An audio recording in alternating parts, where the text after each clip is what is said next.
Good afternoon and welcome to our Women and Infants lecture series. I am Dr. Galit Hakim, Assistant Vice President of International Healthcare Partnerships and Insurance Development at Baptist Health International. It is my pleasure to welcome all of you to this informative presentation. I would like to extend warm greetings to our friends across Latin America and the Caribbean and everyone joining us today. During this interactive presentation, you have the ability to ask questions via the Q&A feature located in the bottom of your screen. I will be your moderator for today's lecture. This afternoon, I have the distinct pleasure of introducing Dr. Anthony Lai. His presentation is titled Cervical Incompetence. Dr. Lai is a board-certified obstetrician and gynecologist at Baptist Health, South Florida. He received his medical training at the University of the West Indies Medical School in Kingston, Jamaica, and he completed his residency in obstetrics and gynecology at the University of Alberta, Canada, followed by a fellowship in maternal fetal medicine and surgical ICU at the University of Miami-Jackson Memorial Hospital in Miami, Florida. Dr. Lai served as an assistant professor of obstetrics and gynecology for the University of Miami, and later as an assistant professor of pediatrics. In addition, he was a medical director of labor and delivery for Jackson Memorial Hospital, University of Miami. Dr. Lai has been published widely in peer-reviewed journals, has been an author of various books and chapters, and has done several presentations nationally and internationally in obstetrics and gynecology, and of course in high-risk pregnancies. He's a recipient of the George Paff Faculty Teaching Awards from the University of Miami Miller School of Medicine, and a member of the Alpha Omega Alpha Honor Medical Society, as well as a member of the Society of Perinatal Obstetricians and the College of Physicians and Surgeons of Canada, among others. Please, let's give a warm welcome to Dr. Anthony Lai. Dr. Lai, what a pleasure having you with us today. Thank you so much for accepting our invitation. The floor is yours. Thank you, Dr. Hakim. Thank you for your warm welcome. Again, it's my pleasure to give this talk. It's actually my favorite area of obstetrics currently, and you'll see why as I go through the talk. Because the solution is often simple, but the problem great and heartbreaking. So let me go directly into the talk. So it's looking at some new aspect of a very old subject.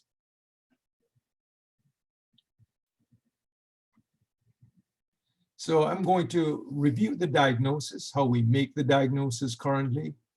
I'm going to discuss some management controversies and very recent addition and recommendation by the American College of Obstetrics and Gynecology, and touch on some of the surgical aspects and certainly some of the new things that are being done at Baptist Hospital regarding this old subject, shall we say. So when we say an old subject, well, this term cervical insufficiency has been around for over 100 years and was first introduced as a title in 1865 in the British journal Lancet. So again, a very old subject indeed. Well, it took a long time to come to any kind of solution to the problem, and it was 100 years later when we figured out a surgical solution to the problem of the incompetent cervix.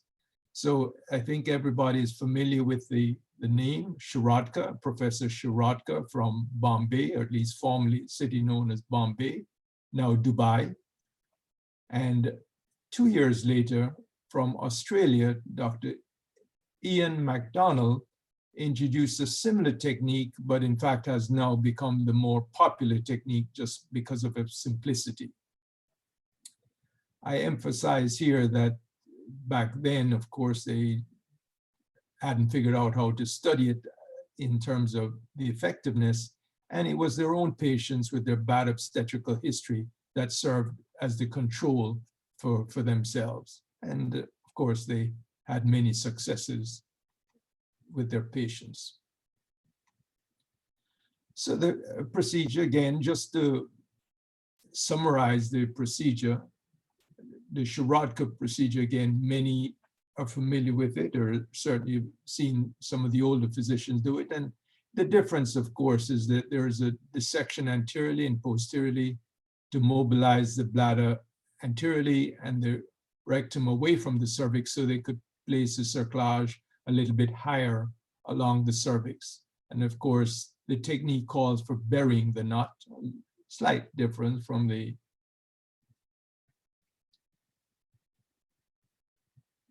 next procedure, which again looks very similar, but the McDonald cerclage, which did not require dissection, simply at a little junction slightly lower, putting your suture in a sort of a purse string fashion, and then again not burying the knot, and just simply tying it. Generally, you see it here at 12 o'clock. And that's the technique that I favor. And most obstetricians, certainly in the United States now, are doing the McDonald as opposed to the Sherrod-Carr. Okay, now, in what setting are we using the cerclage? Well, we're all grew up and trained with kind of 4 areas. There's the elective cerclage, of course, when the history is such that it guides us to stitching as the appropriate treatment. More in the modern era, we would say. The second group is those where there are no historical factors, but just based on the ultrasound, we feel that a cerclage might be indicated, and we'll discuss that in more detail. The third group is the group where there is some kind of history to suggest they may benefit, but some uncertainty. But coupled with the ultrasound finding, they may meet certain criteria by which we feel this cerclage ought to be done. And then the fourth group, and sort of technically challenging and sort of exciting group, is those that simply present for a stitch because of the physical exam. Some have suggested we avoid these types of terms because it sort of leads to confusion, but you're going to see and read about in literature, people use the term commonly. We talk about the urgent cerclage, the emergent, the rescue cerclage, and so on. And many would say that we should stick to those that describes exactly the situation rather than these types of terms. So, but we can discuss that later if you wish. So what about the history? Is there anything new with the history? Well, nothing new really, but I think some point deserves some clarification regarding the history that you take from your patient in deciding who to have a cerclage. So the first indication that they thought might be beneficial is simply the woman who has history of a preterm delivery. However, all the randomized controlled trials trying to see if cerclage works in these patients found that it did not. So it clearly is quite clear today that just simply a history of preterm delivery does not indicate the need for a cerclage. Now, you would see on the previous slide, the largest study of sutras published from Britain, from the Royal College of Obstetrics and Gynecology. And when they re-looked at their data and did a sub-analysis, they found, aha, there is a subgroup of patients that may benefit. And the subgroup were women who had 3 or more preterm delivery or second trimester miscarriages. And it's in this group, of course, that there's benefit. So sometimes we have students or sometimes doctors sort of confused looking for more 3 or more mid-trimester losses. And that's incorrect because the diagnosis can be made on a single mid-trimester loss if all the characteristics suit incompetent cervix.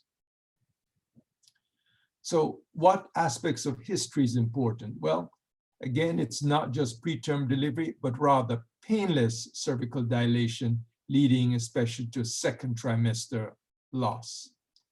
Recognize it may occur with a single pregnancy, so the woman does not need to have 3 losses to have her cerclage if you feel, again, it fits perfectly the mold of incompetent cervix. However, obviously it would be confirmed, if you will, if this situation recurs in consecutive pregnancy. So again, the historical features, mid-trimester loss, painless, Perhaps a history of cervical trauma, if the woman had prior termination of pregnancy because of a fetal anomaly, and it here in Florida anyway was done, let's say, up to 23 weeks. I don't know what your various customs would be and laws, but in Florida, for example, you could terminate up to 23 weeks and 6 days. So that can be quite traumatic to the mother to have a termination done then, but sometimes there's a need for that.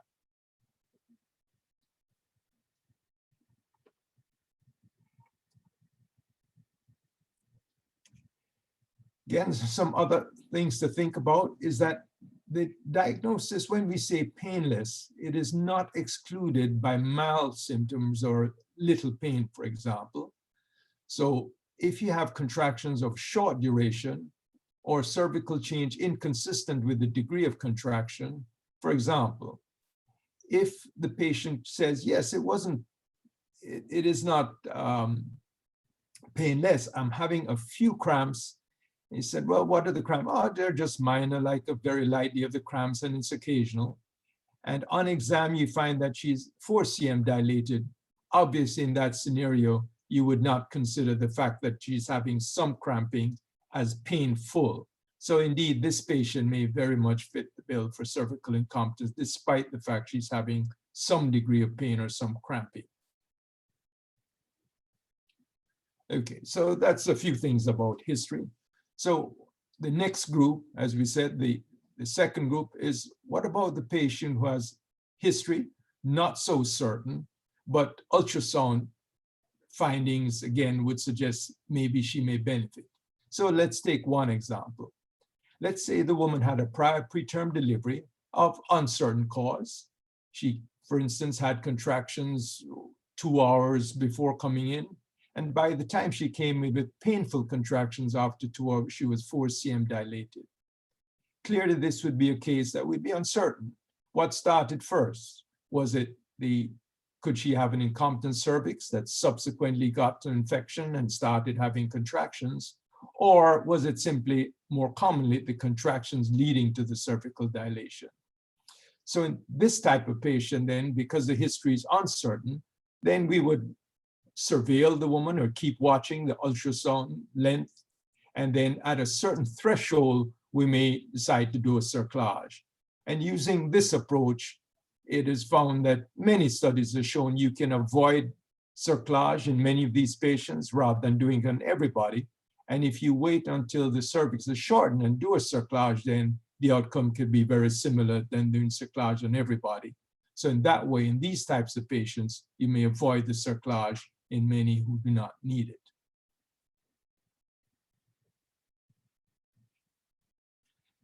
Now, recognize this does not suggest avoiding elective cerclage altogether. For even those who feel, oh, don't worry, I'm great at ultrasound, I'll find it exactly when you need it.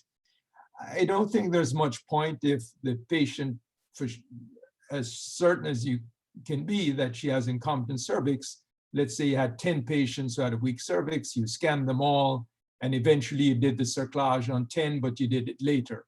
Well, I don't think that's necessarily a success because you haven't avoided the procedure. Meantime, you've done a lot more ultrasounds, a lot more worry of the patient, and the outcome is exactly the same. So if you think by history, the patient is a clear indication for cervical incompetence, you do not have to follow them by ultrasound. You could do your cerclage in the beginning, as many of you probably have done in the past. Now, what does the American College says about the patient then with a history of a preterm delivery and abnormal ultrasound finding? Well, this is their recommendation. If you had a prior preterm delivery less than 34 weeks and the cervical length is less than an inch or 2.5 cm before 24 weeks, then she becomes a candidate for cerclage. And they published this in 2014, and most of us has followed this quite strictly since then. What is the controversy today is that some have suggested that in this type of patient, that vaginal progesterone may be equally as efficacious. Now, the talk is really not on this aspect, it's primarily on cerclage, but I'll just mention that so that you're at least aware of that option of considering progesterone rather than a cerclage. But there's some caveats that you ought to know. So first, with, again, prior preterm delivery on a short cervix, that they have never done any head-to-head non-randomized trial, no proper trial to prove which one is superior. It's really extraction of data from the published studies. And so it is with a grain of salt that we say they're equal options. But our college does say that we can offer the patient either or at this point in time.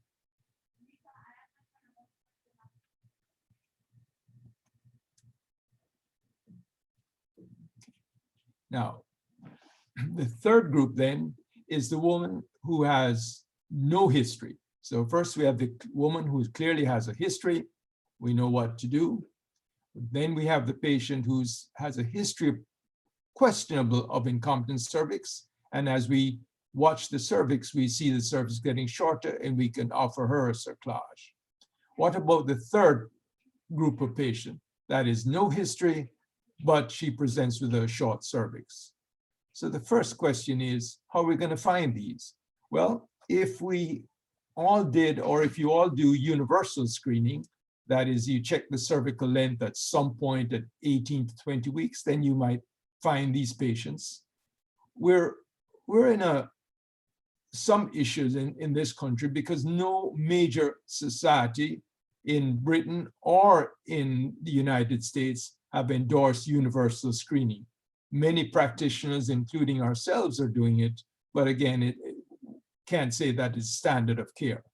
So this short cervix then will be seen in somewhere between 1% and 3% of patients. So what do we do about it then when the patient has no history and we just happen to see the cervix is less than 1 inch? Well, in 2014, the American College of OBGYN said cerclage has not been associated with a significant reduction in preterm birth. So it used to be simple. You haven't had a preterm, we see the cervix short, we use progesterone, and we all sit back and hope.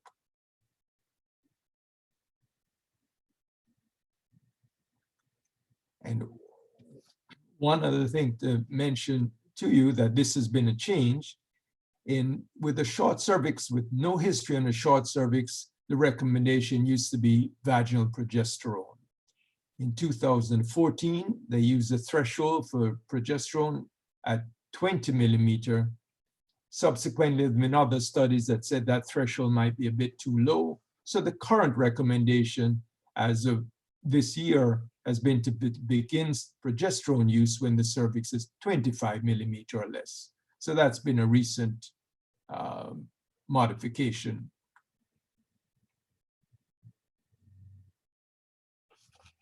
Now, what about the cervix who's not at 2.5, but is shorter? Either you see her and it's much less than 2.5, then can we do anything different? So remember in 2014, they said no data to support it. The update then in 2021 is that maybe we ought to consider it. So very sort of limited data, but they found that in, again, examining the subgroup of patients where the cervix is not only less than 1 inch, but indeed less than 10 millimeter, that maybe there might be some benefit for doing a cerclage then. So again, very sort of ambiguous. They use the term in their publication that we may consider it and have a discussion with the patient, but rather than clearly endorsing it one way or the other. But we certainly have that discussion with the patient now, and many patients, of course, they're so nervous about that. Many just simply ask for the cerclage. The other part that I'll emphasize, and actually a couple of patients in the last 2 weeks we saw this in, if indeed the patient elects to not do a cerclage and you worry that the cervix is 10 millimeter or less, then I will caution you, please go through this exercise. That is, do an exam, because with the patient having an ultrasound and laying on her back, sometimes the cervix actually is open, but because she's laying on her back doing your ultrasound exam, the end of it may seem closed. And there have been published report on this, and I believe completely in the data published here, that if you examine these patients with such a short cervix, that a third of them will actually be dilated. And so again, would be a candidate for cerclage based on the cervical dilation. So I caution you that when you get a cervix of that shortness of length. So now, the cervical length, what aspect I think you need to pay attention to in the ultrasound technique. As you do the ultrasound, you see the recommendation here. First, do it with an empty bladder. The patient obviously in the dorsal lithotomy position. You place the probe in the anterior fornix, but this is important, that you withdraw the probe until the image is blurred, then reapply just enough pressure. Because with the probe itself, you can falsely squeeze the cervix closed, and I have a picture to demonstrate that. You'll see in many reports, people talk about funneling and measuring aspects of the funneling of the cervix. And then you'll see also many people talk about fundal pressure. This has always bothered me, because we really, when we say fundal pressure, how do we know about the strong guy or the weak guy, how much pressure we're putting, or the patient weighs 90 pounds versus 400 pounds, is the pressure we're pressing on the abdomen equal? So this has not withstood the test of time. So most people now find that these are not very helpful. So cervical funneling, what do we expect to see? Well, I use an example from our practice. Here you can see the head, of course, the amniotic fluid, and you see the cervix along here and the cervix on this posterior wall. Obviously, this shows a funneling here with the sac and the membranes protruding into the cervix, and you see the cervix quite short here. It happens to be about 6 millimeter.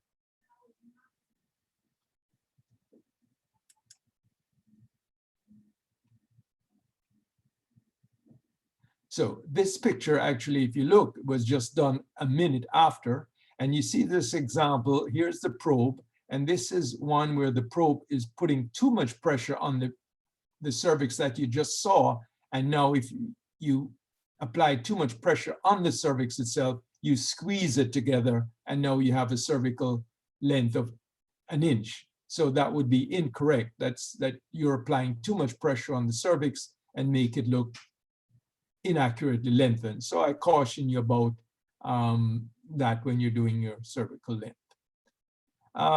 This was all the aspect of funneling. You see people used to measure the so-called funnel width, measure this distance, and then compare this distance with the closed portion. But again, this has pretty much gone by the wayside. And the important part now is just to identify how much of the cervix is closed.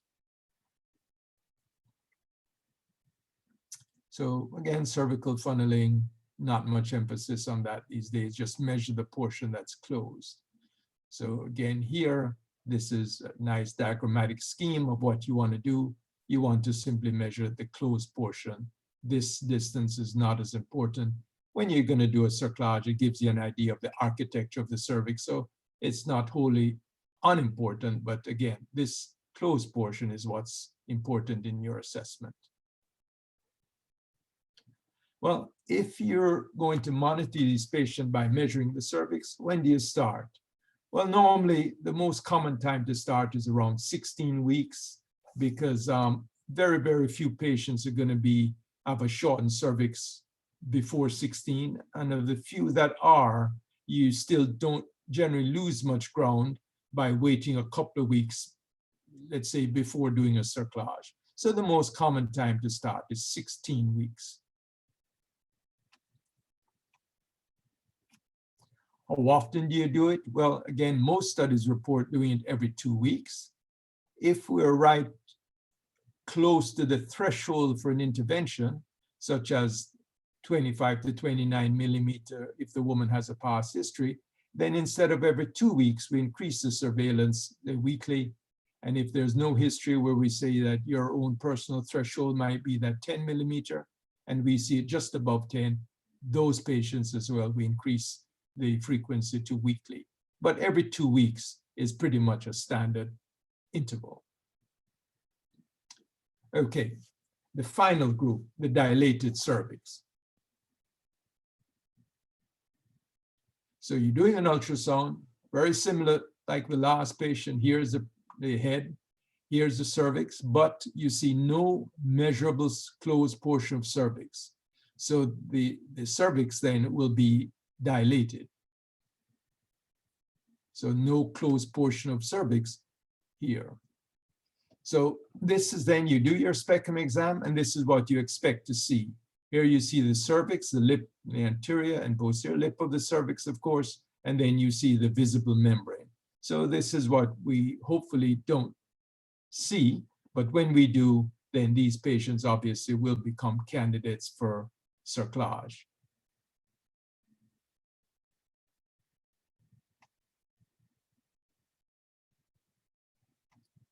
So again, this comes from 2014, and the American College of OB/GYN were very cautious in their recommendations. So let me just go to this sentence here. It says, however, emergency cerclage may be considered in such women in the absence of infection or labor. So you say, gee, if the woman is dilated, why are they so hesitant? And there are a few reasons for this. First, the precaution that it's a risky procedure at that time. You may rupture the membranes, and so the patient may blame you for leading to a loss. There's a risk of infection. There is sometimes a serious risk for maternal sepsis. So again, the caution, there are risks of doing the cerclage with a woman with a dilated cervix. The failure rate can be pretty high. Up to half of the patients, you will talk to them, put them through a procedure only for it to fail, so to speak, with them not having a healthy baby to take home. The other precaution is sometimes you may have a relative success, but let's say the woman had a problem at 17 weeks. You put in a cerclage and now it's successful, but only to about, let's say, 6 weeks. Now she has a 23-weeker that has a 50% chance of dying, and of those that survive has a 50% chance of long-term morbidity. So hence, these things have to be discussed and in detail, and that's why the American College was, again, used the term a little bit more cautiously, that it may be of benefit. And again, the last thing is that there's simply a lack of randomized studies. There's a hard group to study and have them enroll in a study to decide who should have a cerclage or not when they're so concerned about saving their pregnancy.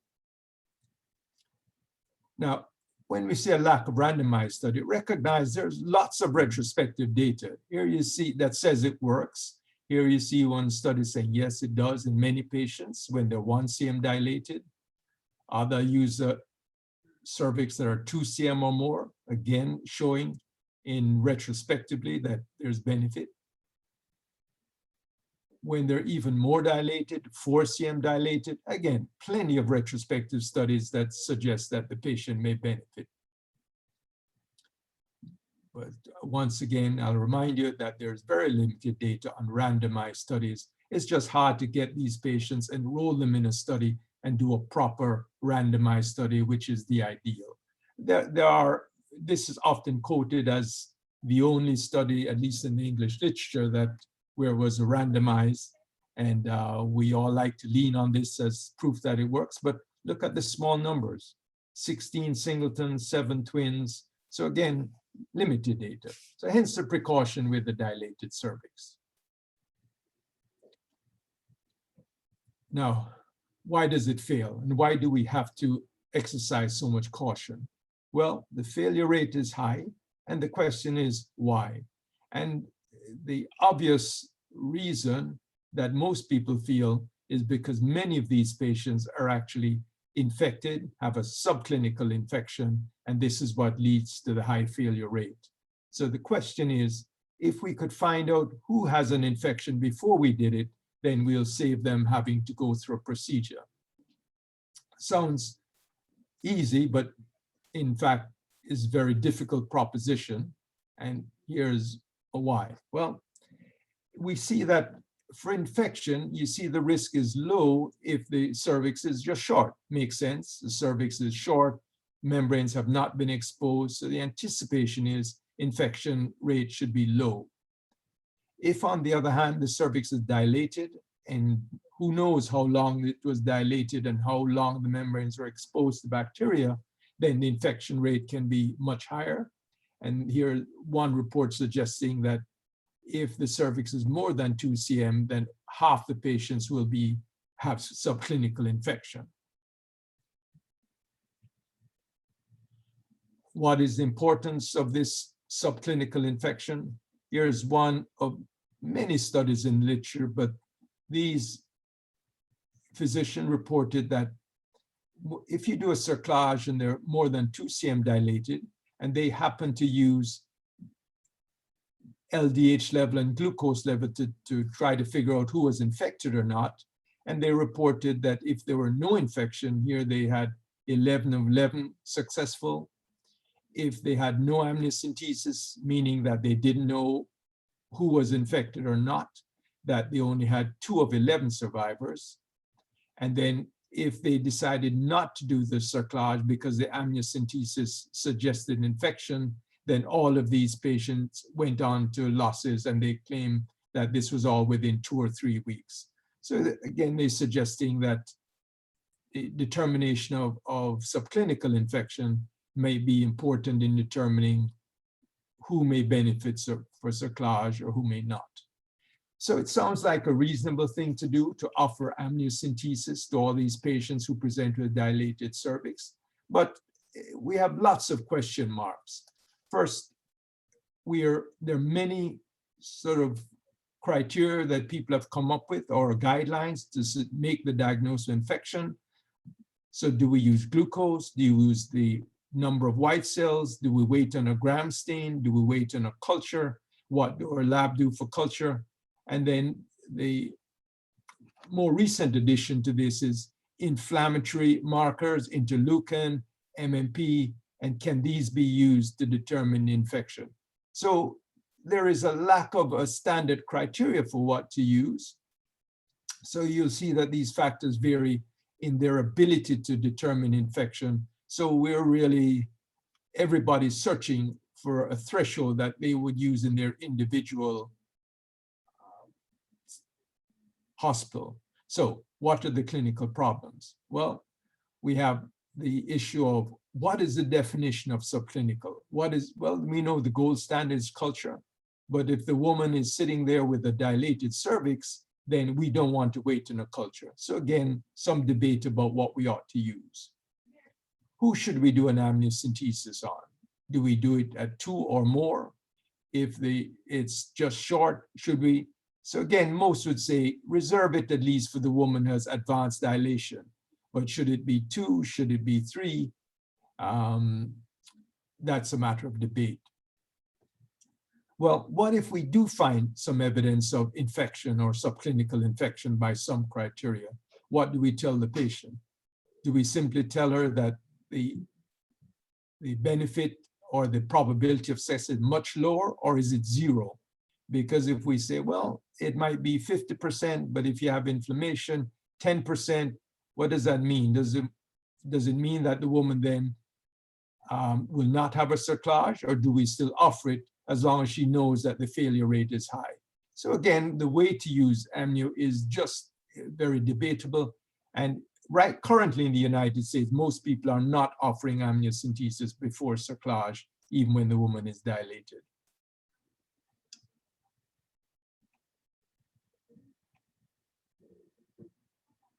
So again, the problem, just to summarize, is lack of randomized studies and different criteria for the diagnosis. So the amniocentesis, consider it if the cervix is dilated. recognize that the criteria for infection remains still somewhat controversial, and at least explain to the patient the purpose would be perhaps to give you information, maybe avoid this unnecessary surgery. Maybe her biggest fear is having surgery. So she may feel better, if you will, knowing that she has a high chance of failure as she chooses not to have surgery.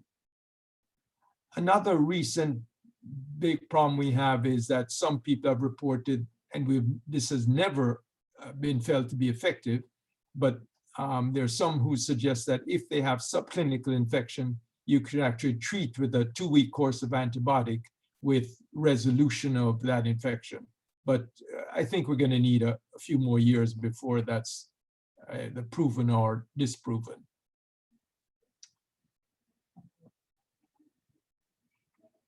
One other feature here, sometimes you see some debris or sludge within the fluid, and there's a question mark of whether that means infection or not.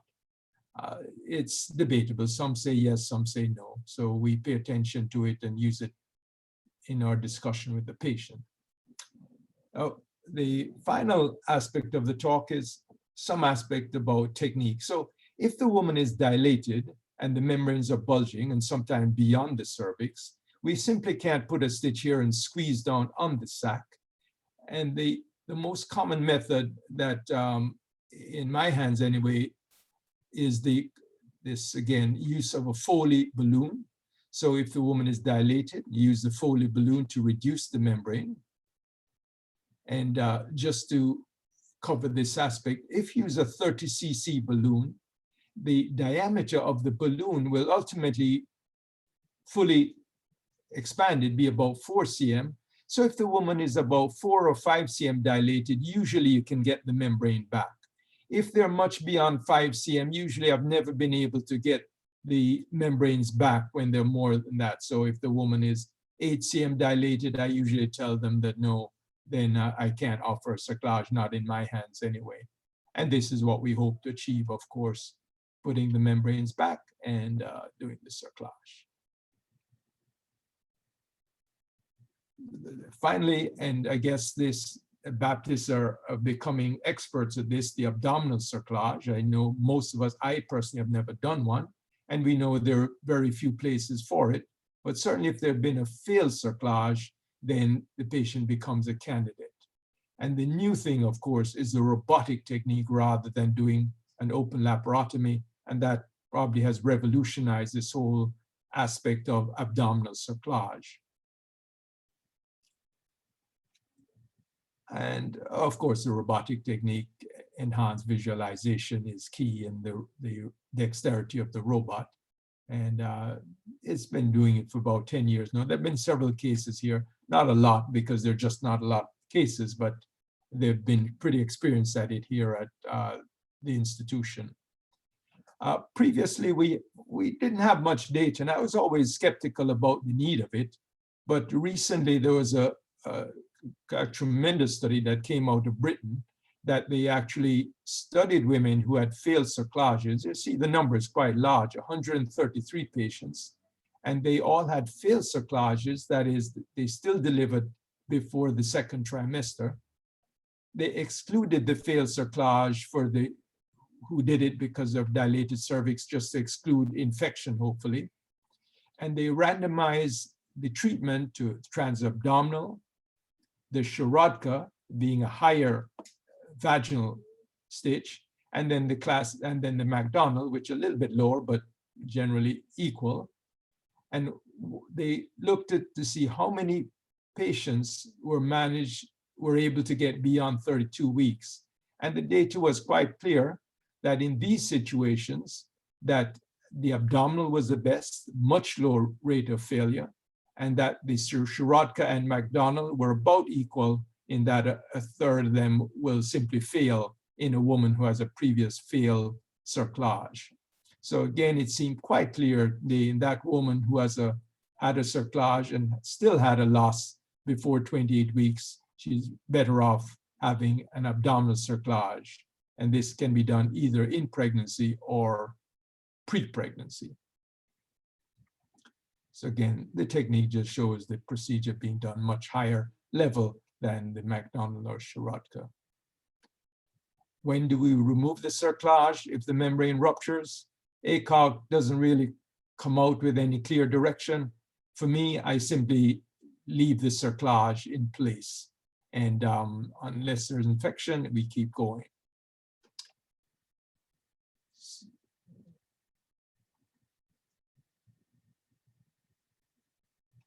So here's a straightforward algorithm that just to summarize, if there's a history and it's a classic painless loss, either singly or repetitively, then go ahead and do your cerclage.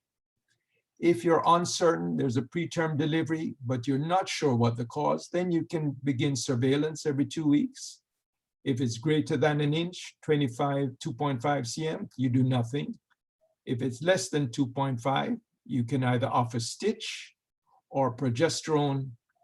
And if it gets progressively shorter, then certainly the patient then becomes a candidate for cerclage. If you do universal screening, or if you screen and you just happen to notice a short cervix, very similar. So if the cervix is short but greater than an inch, nothing needs to be done. If it's less than an inch, then use progesterone. And similarly, if it's continues to shorten and now less than 10 millimeter, then they can be offered progesterone or cerclage.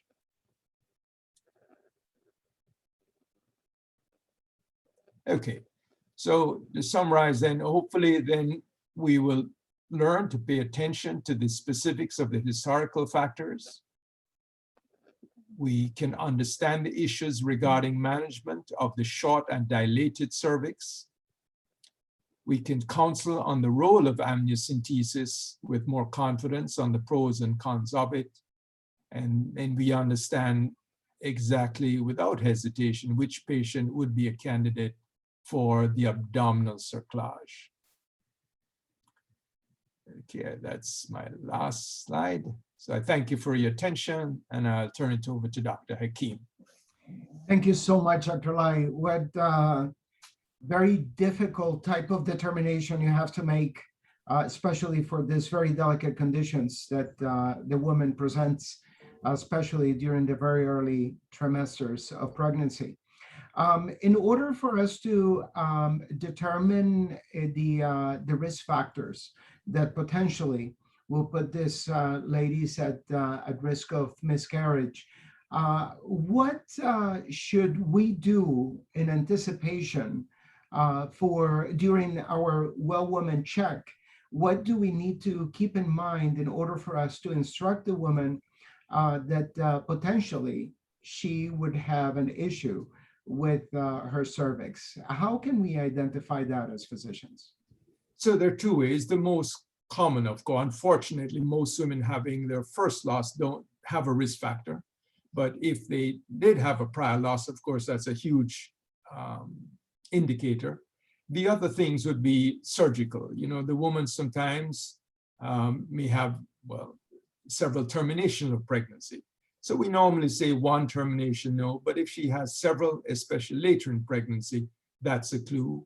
If she has had many diagnostic or surgical procedures on the cervix or conization of the cervix, then that would be additional clues.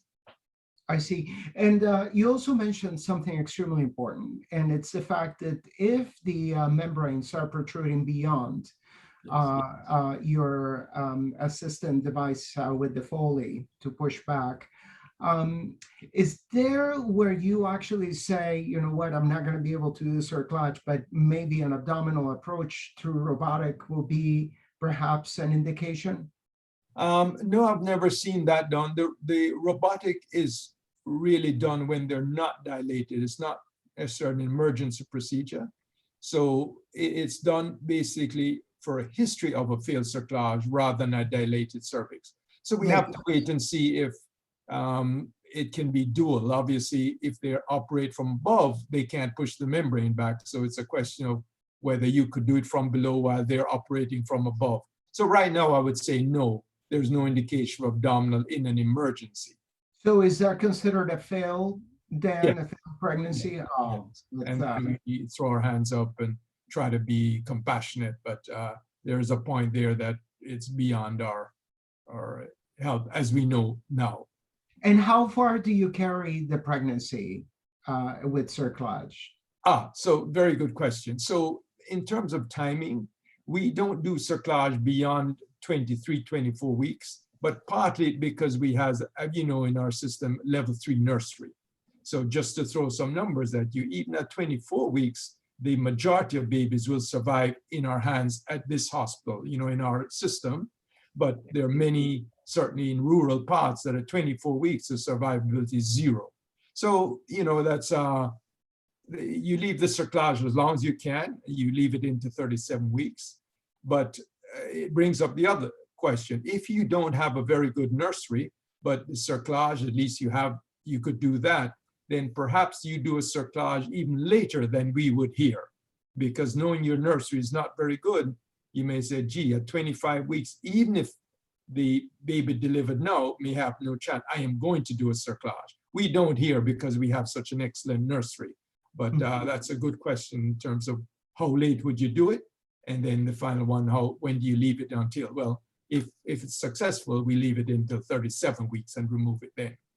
Right, and you're absolutely right. And we are extremely fortunate to have here Miami, South Miami Hospital as one of the centers of excellence for maternal and fetal monitoring. As a matter of fact, is one of the very, very few facilities in the nation that offers these type of services for premature babies.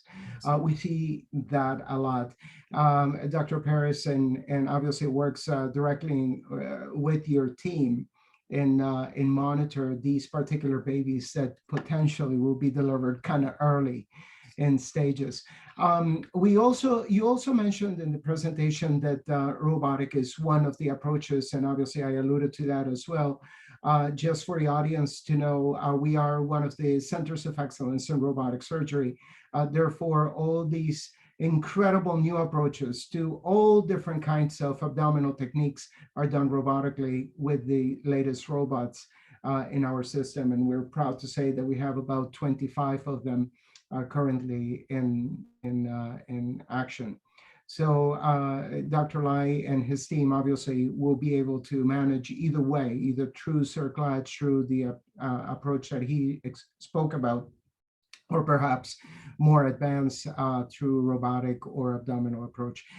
We have a couple of questions that I would like to get to, Dr. Lai, before I let you go. I know I've robbed enough of your time today, but Dr. Fermin is asking, at what stage of pregnancy do symptoms begin to appear? So normally, most patients, as you know, with true incompetence have no symptoms until closer to around 20 weeks. And, you know, that's when they start saying a pressure or mucoid discharge. When the patient tells me she has lost the pregnancy, let's say at 15 weeks, I almost feel that it cannot be incompetent. But we start the monitoring at 16 weeks. So probably more people would feel that it's beyond 16 weeks when they would show any signs at all, whether it be pressure, mucoid discharge, that kind of thing. Great. Is there a relation with assisted reproduction and incompetent cervix?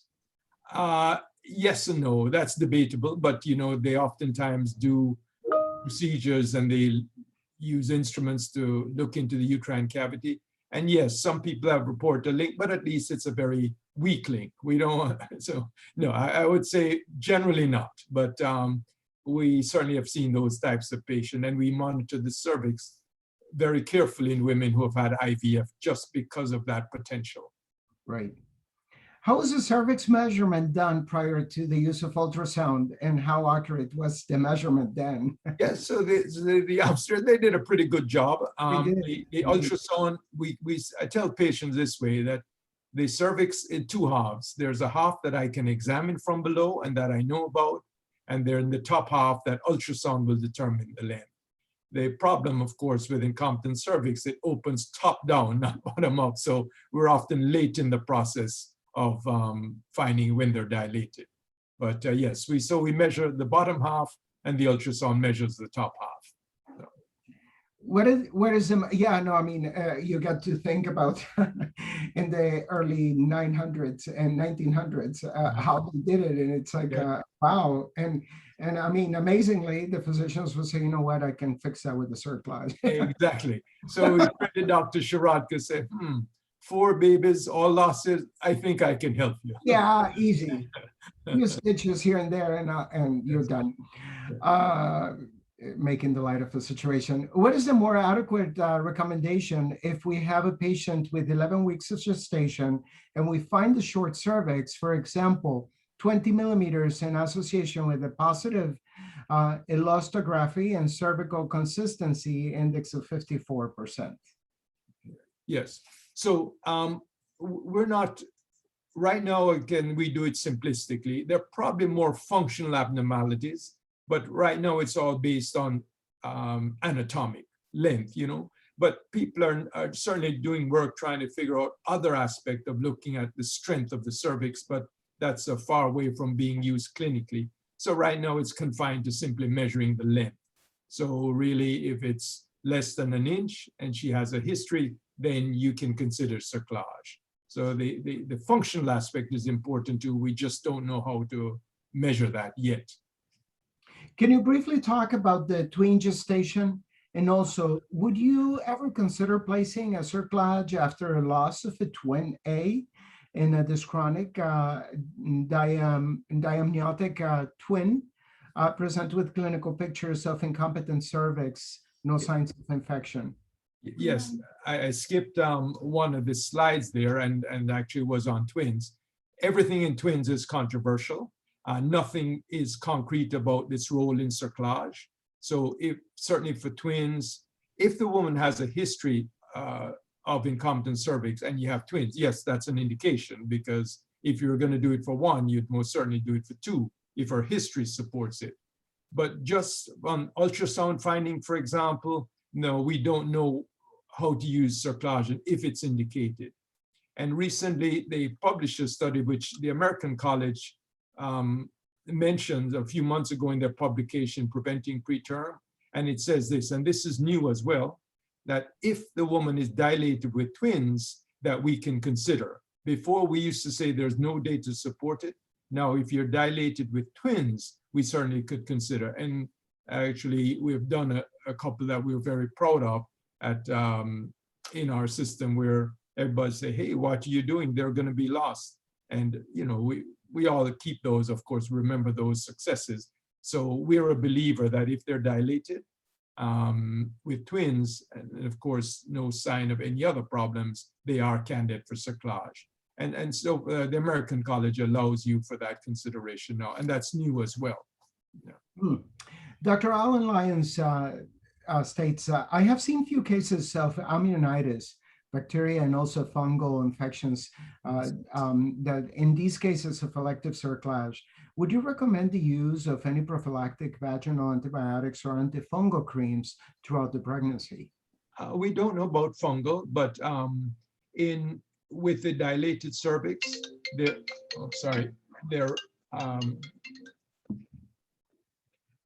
if with dilated cervix, there have been several studies now that have included antibiotic. We just don't have any side by side with those that don't. But most of us now, if they're dilated, will use antibiotics. We don't have, in fact, one of the regimen you see there, they had flagella as well. But we haven't decided whether that's necessary in the dilated cervix yet. But certainly antibiotics would be used, yes. Okay. And the final question is from Dr. Brooks, and she is asking, what are your thoughts on the McDonald approach? I love that procedure. It's so simple. When the patients come all nervous, I just say, don't worry, I'll be done in 10 minutes. So I find that comforting. And almost certainly sometimes it's such a wonderful procedure that in a few minutes you could do something that obviously can be such a savior for the baby. So that's why I love that procedure. And I love the whole aspect of teaching about cervical insufficiency. So I'm a big fan of McDonald's, simple, effective, and a big fan of that technique. and as many physicians are as well. Now, Dr. Lai, what is the percentage of these cases that you see in obstetrics that come with these incompetent cervix out of the bunch that you see in a year? What would be the percentage that you can actually say have incompetent cervix? No, you should see that at least amenable to cerclage, no more than about 1%. I mean, if you have a population like a lot of multiples where damage to cervix can occur with labor, it might be higher, but about 1% you can expect to run into that. We happen to see a lot here just because they're very, fewer and fewer doctors are doing it because they don't encounter it as an individual. And so we, a lot of patients just come into our system for that. So we see a fair amount here, but the regular practicing OBGYN should not see a lot in their practices individually. Well, you know what, Dr. Lai, we're very fortunate to have you in our team and also in our system, health system, simply because you have given at least some hope to many of the women that come with these type of problems. Thank you once again for doing this for us and sharing your knowledge and for all your expertise. We really thank you for everything that you're doing. So our time is already 5 o'clock, so our time is done. And I would like to thank you once again, Dr. Lai, on behalf of our international team for your great presentation, and to all of you for participating and attending. As usual, if you have additional questions about today's presentation, please feel free to email us at BHIWebinars@baptisthealth.net. We'll make sure to get that to Dr. Lai so he could respond, and we will forward those to you. We look forward to seeing you at our next Women and Infants lecture series scheduled for November 10th, 2021. And meanwhile, please stay safe, get vaccinated, and we shall see you again. Thank you so much, Dr. Lai. Have a great afternoon. Thanks, Dr. Ian. Thank you very much. Good. Thank you.